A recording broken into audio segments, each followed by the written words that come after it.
Hey, this is Chuck, everybody. It's been a little bit since I put any postings up. I thought I'd bring you up to date a little bit on some major things that I'm doing and some major upgrades. I've had this PTV, personal track vehicle, on the trailer because I took it into town. We got an old snowmobile graveyard there, and I want to get a hood for it. And what better way than to find a old snowmobile hood or some sort of a garden tractor hood that I can put some lights in and so forth. And so that's why it's up there. But hey, I wanted to give you one of the most fantastic upgrades I'm working on right here is this Series 40 torque converter I have from GoPowerSports.com down here. Look at that logo. Remember these guys. They're into about everything. Man, from go-karts to mini bikes to engine parts, performance parts. They've got a whole section of how-to videos. They're super people, and I'd highly recommend that you contact Go Power Sports. As you can see, this is a massive, massive upgrade as far as the clutch. And when I first started this build, if you've been looking at it over the times that I've been doing it, you'll understand that I thought the clutch was one of the weakest problems I have in this deal. And it's kind of proven to be true. Just look at the difference of the belt here. It's just massive difference in the size of these belts and the thickness, and I think this is going to be a real great upgrade. Look at this. Look at the thickness of the backing plate on this. It's got to be 5/16 compared to the little aluminum one here. Now you say that might be kind of a overkill for this little 6.5 horse engine, and it is, because I want to share one of the other exciting things I'm doing. At this very moment, on the way, I have a brand new 13 horse 389cc Lifan engine. Now I know they make the Predators out there, and the only reason I chose the Lifan was because that's what this had on it. I got this Lifan. I was looking for a clone, and it's a long story, but this little 6.5 horse has been just a wonderful motor. And rather than go with something I didn't know, I studied those out a little better, and they seem to have maybe a good quality control on them. So I went with a 13 horse Lifan. That'll almost double the cc's out of the thing.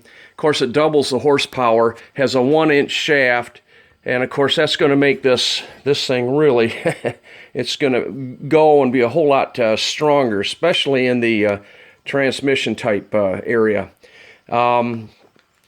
And of course, if I'm going to be going the distance, PTV across the USA, maybe I spilled the beans there, spring of 2018, going to try something that maybe nobody's ever done. And again, this is just a prototype, and I'm building another one from scratch. I already went to the machine shop, the fabricators. I'm going to bump up to 1.25" steel. A lot of upgrades using the same tracks from Summit Supply. If you've been checking these guys out, Summit Supply down here, good folks. They have every kind of track you can imagine. Different bogey wheels, and even more exciting perhaps is the suspension. I mentioned a company called Rasta. I'm going to go over here for a second.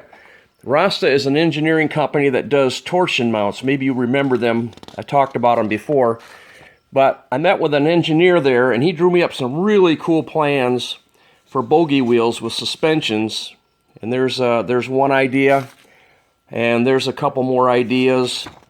Drew me up some really cool, I know I'm going through them fast, but a way to get some suspension. And these are all using their torsion mounts. There's jumping down to a triple bogey because it's going to be kind of tight in there with 4-inch wheels. Still kind of wanted to go with the 4-inch, at least 4-inch wheels. There's the brackets, so forth. And it was going to be tight, so he drew me up something where he could maybe, nest the bogies together so I could still get in with that 30 inches.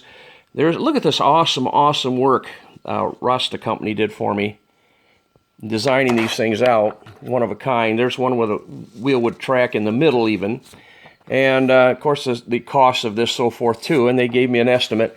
But I think what we're going to do here is go with this idea right here. This is a 4-inch wheels, and these would fit right inside that suspension right there that I have. As you'll notice, I have 1, 2, 3, 4 5-inch bogies on the bottom now. With the suspension and the arms on it, I'd have to reduce it to a 4-inch, but there's no reason why I couldn't. So I'm going to go with this deal right here. 2 of these torsion suspensions with the arms, and I'll have a really nice ride, because tell you the truth, it does get a little bumpy on your feet there. You can feel it through your feet, and I don't want to do that, especially if I'm going a long ways. And this is even cooler. I shot him an idea of my little bicycle seat. One of my previous videos, you'll see that. I have a really short video where I have a bicycle seat. And look what they designed with another torsion mount. I just think this is just sweeter than snot. Of course, snot's probably not sweet, but I just think this is really cool. And of course, that would have a really good suspension on your hiney. So not only would I have a very good thing for the vehicle and for my feet, but if I'm sitting on the seat, I'm going to have a suspension there too. And again, those are those little torsion suspensions in there. You can use them for everything. So that's kind of a quick update. I didn't forget that I said I was going to go up through the little motocross track. Here's my camera. Now this is a weird deal. GoPro camera. This is almost brand new. I've had it for a long time. A friend gave this to me. A really good friend, by the way. A shout out to David. Thanks, Dave. You're awesome, man. And even though I've built this crazy track vehicle, I haven't figured out how to use the camera yet. I guess it's just turn it on and hit the top of it. So I'm working on that. Hope to have a video real soon of me going out in the boondocks with it. And one other thing I had to do, well, it's not that important, but I actually broke one of my bearing carriers down here. There's a little bit of, and always has been, if you've been following my videos, a lot of torque on this part of the unit here with the chains, and a lot of pressure, and the bearing carrier tends to slide a little bit and the chain loosens up, so I really torqued it down and I broke it. But I have 2 brand new 3/4 inch pillow block bearings on the desk over there on the workbench, and I'm going to put those on, at least put one of them on real soon. Try to put the camera on a mount somehow, and I'm going to go up through the boondocks hopefully today, and the next video you'll see will be me going through some hills and through the woods and the motocross track. So just wanted to give you a brief update and shout out to people that have helped me along the way, and I appreciate all the subscribers and the viewers. And when I start this next one, I'm gonna, like I said, I'm gonna build it from scratch. I'm going to start from scratch, literally, and I'm going to show you, if you'll stick with me, I'll do a series of actually how I came up with this configuration, and how, if you want to build one of these things, it's not that hard. It doesn't take, you know, an engineering background or learning how to read blueprints. And I'll show you how you start from that Peerless axle. You start with the bearings and you line them up, and you can just kind of build it from there, and it'll be straight and it'll be square. So that's where we're going to go with this. As long as, of course, riding the thing and showing you some trail riding, I'll begin to show you how to build one, at least the way I did it. So keep subscribing, keep watching, and we'll try to get you some interesting information. And again, thanks to everybody that's been watching. We'll catch you again very soon. Goodbye now.